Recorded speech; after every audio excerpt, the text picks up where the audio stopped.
Hello everyone, மற்றொரு காணொலிகளாக உங்களை சந்திப்பதில் பெரும் மகிழ்ச்சி அடைகின்றோம். அதாவது இன்றைய தினம் என்ன பேச போற விடயம் என்னன்னு சொன்னா, போலீசார், அதாவது இலங்கையினுடைய பாதுகாப்பு துறையில் இருக்கக்கூடிய போலீசார் பொதுமக்கள்கிட்ட முக்கியமான ஒரு அறிவுரை விடுத்திருக்கின்றாங்க. பண மோசடி தொடர்புல நாட்டில் முறைப்பாடுகள் மட்டுமன்றி அதிகமான குற்றச்செயல்கள் தொடர்ந்தும் அதிகரித்து கொண்டிருக்கிறது. இதனை மையப்படுத்தி போலீசார் முக்கியமான ஒரு அறிவித்தலோட பொதுமக்களுக்கு விடுத்திருக்கின்றார்கள்.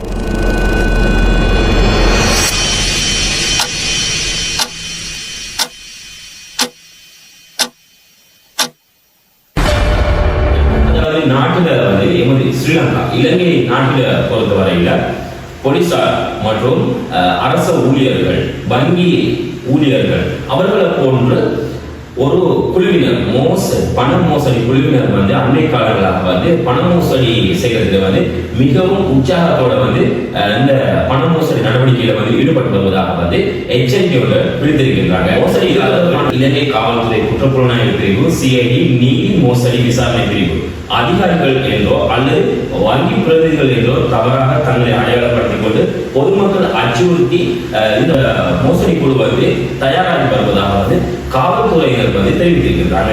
குறித்த மோசடி குழு பண மோசடி அல்லது நிதி குற்றங்கள் போன்ற பாரதூரமான குற்றங்களுக்காக நீங்கள் விசாரணைக்கு உட்படுத்தப்பட்டிருக்க வேண்டும், உடனடி கைது அல்லது சட்ட நடவடிக்கை தொடரும் என்று கூறி பயத்தை காட்டி, அதாவது பொதுமக்களை பயத்துக்குள்ளாக்கி இவர்கள் தங்களுடைய பண மோசடிகளை செய்து கொண்டு வராங்க. இதுவும் ஒரு ட்ரிக்ஸாகத்தான் அவங்க இந்த பண மோசடி மக்களை பயத்துக்கு உள்ளாக்கி இந்த பண மோசடியை செஞ்சு கொண்டிருக்கிறாங்க.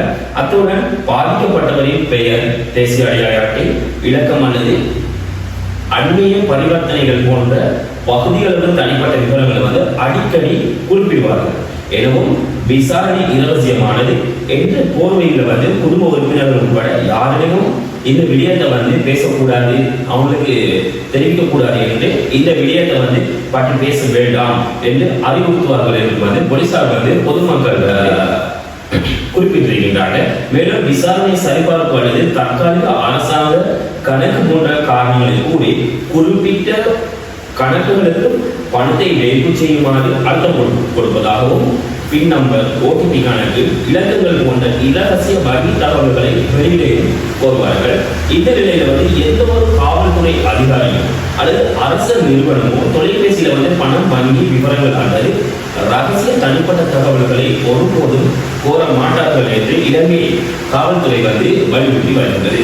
கைதுகள் அல்லது சட்ட அறிவிப்புகள் தொலைபேசி மூலம் அல்லாமல் உத்தியோகபூர்வ கடிதங்கள், அழைப்பாணைகள் மூலமாக மட்டுமே வழங்கப்படும் என்று இந்த காவல்துறை மக்கள் தெளிவுபடுத்தியிருக்கிறாங்க. இது போன்ற சந்தேகத்திற்கிடமான அழைப்புகளை பெறும் பொதுமக்கள் உடனடியாக அழைப்பை துண்டித்து எந்த தகவல்களையும் பகிர்வதை தவிர்த்து கொள்ளுமாறு போலீசார் பொதுமக்களிடத்தில் ஒரு அழைத்தலுடன் விடுத்திருக்கின்றனர். IDH Tamil Media.